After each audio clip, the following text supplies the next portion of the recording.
Hello बच्चों, let's read this question. The question says choose the odd one with respect to disease associated with hypersecretion of endocrine glands. ठीक है, तो हमें यहाँ पे बताना है कि कौन से ऑप्शन में हाइपर सिक्रीशन हो रहा है. ठीक है, हाइपर सिक्रीशन कौन सी डिजीज के अंदर हो रहा है हमें ये बताना है. फर्स्ट गिवन है ग्रेव्स डिजीज. तो ग्रेव्स डिजीज जो है उसको हम एक्सोप्थेल्मिक गॉइटर भी कहते हैं. एक्सोप्थेल्मिक गॉइटर के अंदर क्या होता है, हाइपरथायरॉयडिज्म होता है. ठीक है, हाइपरथायरॉयडिज्म मतलब कि इसमें क्या हो रहा है कि एनलार्जमेंट हो रहा है थायराइड ग्लैंड का. ठीक है, एनलार्जमेंट हो रहा है ऑफ थायराइड ग्लैंड.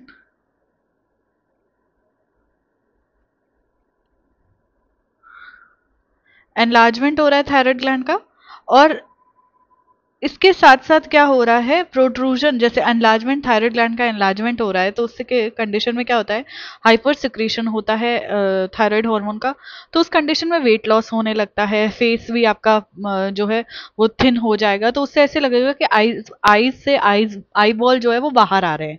ठीक है, तो प्रोट्रूजन होने लगता है आई बॉल्स का. मेटाबॉलिक रेट इंक्रीज हो जाता है तो अल्टीमेटली क्या हो जाएगा, वेट लॉस हो जाएगा. ठीक है, और इसी को हम ग्रेव्स डिजीज भी कहते हैं. एक्सोप्थेल्मिक गॉइटर हाइपर सिक्रीशन की वजह से होता है. ठीक है, तो ये हाइपर सिक्रीशन की वजह से हो रहा है, करेक्ट है. देन एडिसन्स डिजीज की बात करें. एडिसन्स डिजीज जो है अंडर प्रोडक्शन की वजह से होता है. एड्रिनल कॉर्टेक्स के हार्मोन का अंडर प्रोडक्शन हो उस वजह से होता है. तो उससे क्या होता है, कार्बोहाइड्रेट का मेटाबॉलिज्म, कार्बोहाइड्रेट मेटाबॉलिज्म जो है उससे ऑल्टर हो जाता है. थोड़ी वीकनेस आने लगती है, फटीक फील होता है और इसी को हम एडिसन्स डिजीज कह देते हैं. तो ये अंडर प्रोडक्शन की वजह से हो रहा है.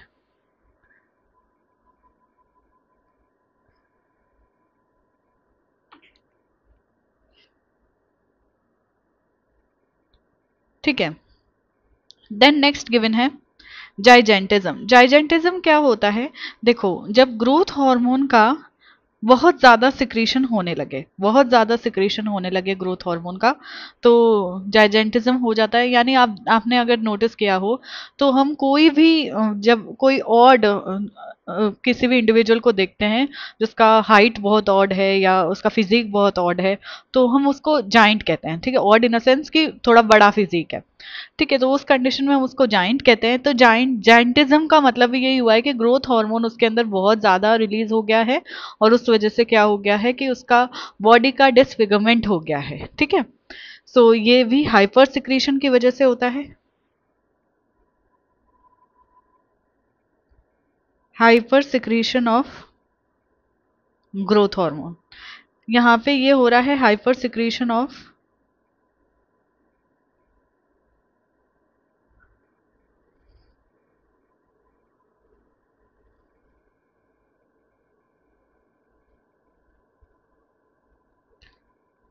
Thyroid hormones. ठीक है, ये under production of adrenal hormones.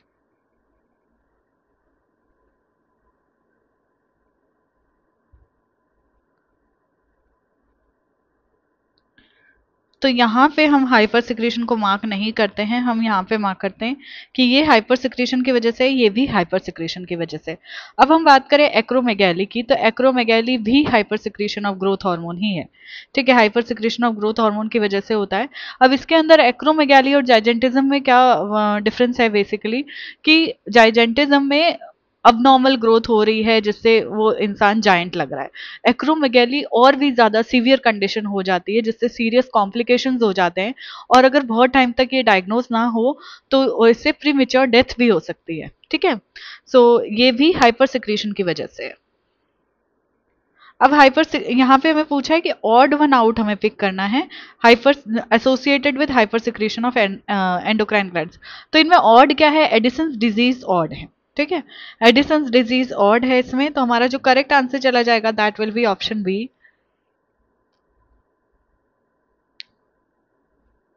इसके रिगार्डिंग इन्फॉर्मेशन आपको 11th की न्यू एनसीईआरटी में पेज नंबर 244 पे मिलेगी. आई होप कि आपको क्वेश्चन अच्छे से समझ आ गया है.